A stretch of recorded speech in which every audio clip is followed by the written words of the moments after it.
It's like a stock market for racehorses. Morningline.io. Horse racing fans, are you ready to own the moment? Get closer to the action. Now every race means more. Buy, sell, trade. Own the game. Get started at morningline.io.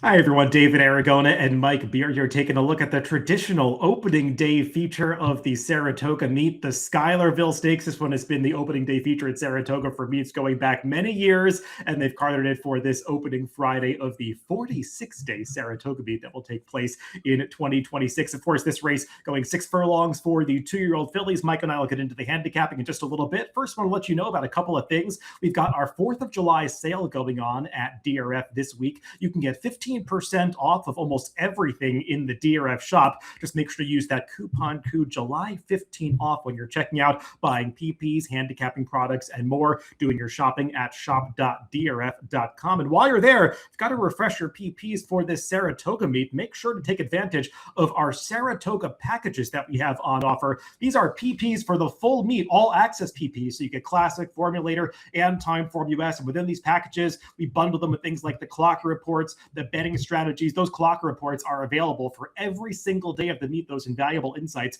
from Mike Welsh and his team. And you can save up to 71% when you're bundling all of these things together for the Saratoga packages. So find out more information about the packages at shop.drf.com. Mike, we've got 8 runners entered for this Schuylerville, and we were just chatting before we started recording. This is an ultra competitive race. Hard to have confidence because, as is the case with the 2-year-olds at this current day, you just don't see much of them before they step up into stakes company. So a few of these could improve, but which ones are going to? I think that's the question that you have to answer. Yeah, it's a very tough question to answer too. We've seen most of these horses only once for the most part. So it's basically an entry-level allowance race, but they've just all been really impressive winning their races. It seems like there's a lot of talent in here. We just don't know how it's all going to play out as they all sort of converge here in Saratoga and run against each other. And then I think the other big thing that just can't be overrated or overlooked in this race is they're all going to go 6 furlongs here for the first time. And a lot of these horses have only been 4.5 to this point. Let's start to go through this field from the rail out. Mike mentioned it was akin to a N1X allowance race. Well, the number 1 Voyager, she's still eligible for a maiden race as the only maiden in this field. But Mike, you mentioned a lot of these horses stretching out from 4.5 furlongs. At least Voyager went 5.5 on debut, so it's not as big of a stretch out for her. Even though she lost that race, you could argue that she ran a winning race in defeat. She was sent off as the 4-5 favorite, so she had obviously been working well on the way in, and the trip just didn't work out, Mike. I mean, it was a disastrous start. She found herself far back after getting off slowly and taken up, veering out, but she made this big run around the turn. There was a brief moment in upper stretch where it looked like she was going to get there. She flattened out a bit at the end, but she certainly had a right to. And Mike, if pace develops in this race, she figures to be running late. Yeah, you would feel like there probably will be pace in this race too. I mean, these horses, I think they're going to go pretty fast early in here. I think it could help her. She is, of course, going to have to get out of the gate a lot better this time than she did on debut. And she's going to have to do that while also moving down to the rail this time. So that's not something to take lightly for sure. But you know what? She ran first time out and just had a little bit too much to overcome in that race. They bet her really hard on that race too. Like they knew she had a little bit of talent. I don't know, man. There's a lot to like here. Your call, what kind of price you would be willing to take on her in this race, but she's a pretty dangerous horse, I thought. Yeah, being by Justify from the female family she exits. I mean, you don't worry about distance with her, Mike. I almost wonder if she's a horse that might appreciate routing on turf in the future based on the pedigree, but you're not going to worry about her getting 6 furlongs. The number 2 is Prime Aurora, and she is one of those, Mike, that was really impressive winning her debut race. We could take a look at the replay here, and she's another one. I mean, she didn't get off to the same disastrous start that Voyager did, but it wasn't an ideal start for her. She had to rush up in the early stages, but she found herself in the pocket on the turn. She finds the seam at the top of the stretch. She shoots right on through and runs away to this impressive score. I mean, 4.5 furlongs and 51-1. That's racehorse time. Was no buyer speed figure assigned, but I did look at the Timeform US speed figure for the race. She got a 91 on that scale, which is one of the highest numbers in this race. So feels like she's coming out of a reasonably fast race. She certainly won impressively. If she can handle the stretch out in distance, she could be a real threat in here. Yeah, I agree. That's the other thing. I think it's kind of important too, because we don't give buyer speed figures for 4.5 at Gulfstream. So there's no figure to compare with the other horses, but that's a fast race, man. And her debut going 51-1 for that distance. And the other thing that I just loved about it, David, is Camacho, who rode her that day, he could have done anything with her in that race, and she was going to win. And he just sort of rode her with so much confidence just to sit on the rail and I guess hope that it opened up. And when it did, you saw it in the replay that she settled it so quickly and was ridden out in there. Because I think she can really run. She's come back with another really fast work since then. And now they ship her up here for this. I don't know, man. She's a pretty interesting horse in here.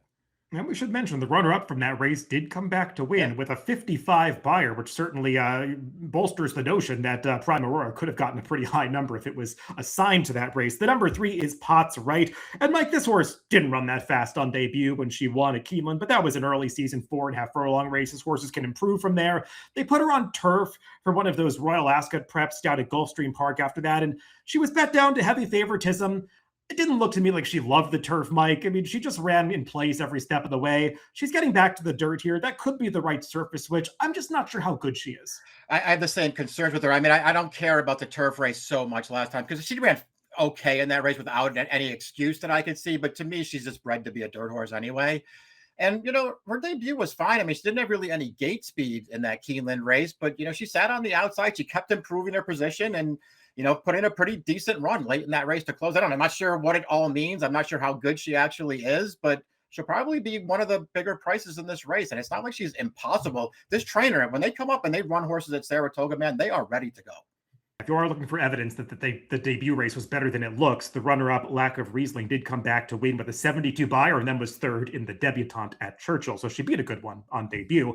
The number 4 is Madeline Swan. And I don't think this horse was beating much of the field first 10 out of Monmouth Park, Mike. We can take a look at the replay. I mean, you can kind of see just visually, she towers over the horse that is pursuing her on the outside here. That I think New Jersey bred first-time starter by Sea Wizard, and Madeline Swan is going to easily put that one away in the late stages here, Mike. And it was just a 4.5 furlong race. Didn't come up particularly fast, but this horse has plenty of pedigree. I mean, she's by very good Winnerly sire Gervin. The Dam side, the Dam was 3 for 3 in her career. She's produced the very good sprinter Amy's Challenge from several years ago. So there is pedigree for this one to keep improving as she steps up against Stakes Company here. She goes out for a dangerous barb with 2-year-old. So I thought she was a horse that had some upside in the second start of her career. I agree with that. We'll see how it all plays out. I mean, I feel like there are just so many other horses to look at in here that I found it hard to get to this one because, she only beat 3 horses on debut. But I will say, I thought she did it pretty convincingly, sort of easily took over from that horse who was making a run at her in the stretch and just put that horse away, I thought, pretty easily again late in the game there. I mean, I think she can run a little bit. This is a tough spot. The number 5, Washington, goes out for trainer Steve Asmussen. And boy, Mike, did she have an eventful trip on debut where we're not going to show the replay of being a Churchill race, but I mean, she was trying to squeeze through a spot that was barely there in the stretch. And the horse who was on the front end tried to tighten it up on her. And I mean, almost put this horse over the rail. And I mean, there was a lot of bumping that went on in the final 8th mile after that. And she won the luckiest of head bobs to actually get the victory after all of that. Couple that with the fact that it was a sloppy track, Mike, that she had to overcome. So this horse got a real education on debut, but keep in mind, that was an off the turf race, and I think the entire field was entered for turf that day, and this one does have some turf pedigree, so I wonder if that form is going to translate to a fast dirt track on Friday. Yeah, I was going to put that question to you too. I wonder, I ultimately, just because there are so many options to go to in this race, I ultimately held that against her a little bit, that she was entered for turf first time out, especially when her pedigree comes into play as well. But there's no denying that she overcame an awful lot to win first time out. I think that alone probably makes her pretty dangerous. And therefore, Asmussen, whose 2-year-olds are just always ready to go. The number 6, Harper's Corner, another one who won on debut and was pretty impressive doing so. Didn't get much of a speed figure for it, but we can take a look at the replay. And I mean, this is vintage Paco Lopez, Mike. I mean, it doesn't even look like he's urging this horse. She's just kind of doing it onto her own power at Laurel. Didn't have to go that quickly up front, but she comes home like a horse who can really finish on this occasion. I don't know what was behind her this day. It's going to be a step up in class, but she goes out for a dangerous barn. So, I mean, she's another one, Mike, that I wouldn't be shocked if she was effective here. This is a pretty impressive debut. I think the other thing to note about this debut, and we didn't go back to the start, but she broke very awkwardly in this race and just had the easiest kind of speed to overcome that, get to the front on this field. And you saw how, just ran away from these horses basically on her own. I mean, Paco never asked her to run in that race. I would point out, David, we were just talking about the horse drawn right to her inside. Washington has a lot of turf pedigree. This horse has a lot of turf in her pedigree, so it'll be interesting to see what happens down the line.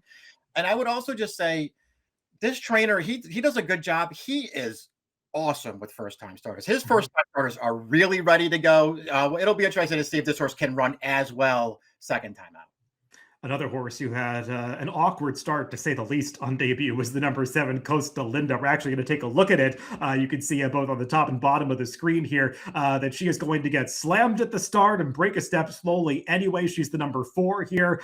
So just things go wrong. But Mike, you wouldn't even know she started this way when you look down at the running line of your past performances, because she's leading at the first call. And we're going to pick this up when they come to the top of the stretch. You can see by that point, she has already run through the pack to get to the front end, and she's going to draw off to win this race as easily as you like. Now, the pace wasn't that fast, so maybe she didn't have to work that hard to run past those 4 rivals in the early stages, but still, she wins this race impressively. Again, probably wasn't a whole lot behind her. Runbacks have suggested that, but I mean, Mike, there are certainly things to like about this race. Yeah, just to overcome. I mean, it's not easy for a 2-year-old first-time starter, especially a filly, to overcome, but she overcame with the bump at the start. And you saw her, we sort of cut the replay there to pick it up in the stretch, but they sort of went in between and through horses to get her up to the lead into the far turn of that race. And you could see there too, through the stretch run, David, still a little bit green there, wanted to sort of lug into the rail a little bit there.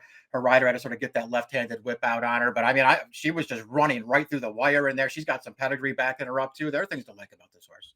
If you're just looking through these PPs for the fastest horse in the race, Mike, it's the number 8, Luminous Beauty. She got a 77 buyer for her maiden win, and unlike a lot of these horses, it was achieved on this circuit at Saratoga a month ago. So she handles the track, she handles tougher competition, because that did feel like it was a race that had some quality to it. We could take a look at the replay of Luminous Beauty winning, and I just like the progression from first start to second start. No surprise, because Jetta Antonucci is a trainer who generally gets her horses to improve after they get a start under their belts.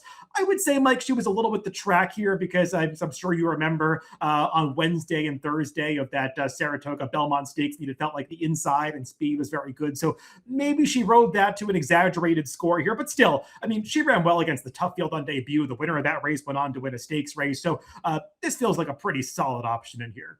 I agree. It's valid to point out that she was with the track last time. She still ran really well in that race, and especially when it comes on the back of her debut, where not only did she get run down by a good horse, but she did all the work in that race. I mean, she got hooked up with a Wesley Ward favored first-time starter early in that race, dueled that horse off to get clear in the stretch, and then got run down late. She ran really well first time out. She improved second time out. She's got speed, and now she's drawn to the outside of the other horses in there. I think that's an advantage as well. I looked at her as the horse to beat. Well, before Mike and I get to our picks for this Schuylerville, I want to let you know about one of our new partners at Daily Racing Form. That is Stable Stakes. You can put your handicapping skills to work for another chance to win this weekend and next. Join the free-to-play Summer Stakes Fantasy Horse Racing Contest through July 11th. It's a free entry. It's a $9,000 prize pool, and you can build your lineup today at stablestakes.com. And if you want to learn a little bit more about Stable Stakes, applying this daily fantasy concept to horse racing, you can check out a video that's published on the Daily Racing Form YouTube channel. Our colleague Gina Picola kind of goes through how to set up the Stable Stakes account and play these contests. You can find out more information in that video. Let's go to our picks for this Schuylerville on Friday. And Mike, we're going to land on the same horse here, the number 2 Prime Aurora. Like we went through, I mean, she could not have been much more impressive on debut. And if she can handle the stretch out, she could be pretty tough in here. Yeah, I agree. And the other thing that I just liked about her, in a race that just kind of feels so wide open, I mean, she sort of goes for like the sort of a trainer who nobody's probably ever really heard of. And that won't pull money her way. There's no figure for people to rely on either. So maybe that'll allow her price to drift up as well. A lot of different horses can win here, David. If I'm going to bet it, I'm going to bet the 2. I was thinking about it the same way. The other price that I want to use is the number 4 Madeline Swan, who's got to improve on the debut, but I'd like the visual of that race, so I'll see what prices these horses are. The number 2, 4, 8, 1, those are my picks for this race. 2, 8, 6, 1, that's who Mike's going for in the Schuylerville Race 9 on opening Friday of the Saratoga meet. Good luck if you're playing the races this weekend.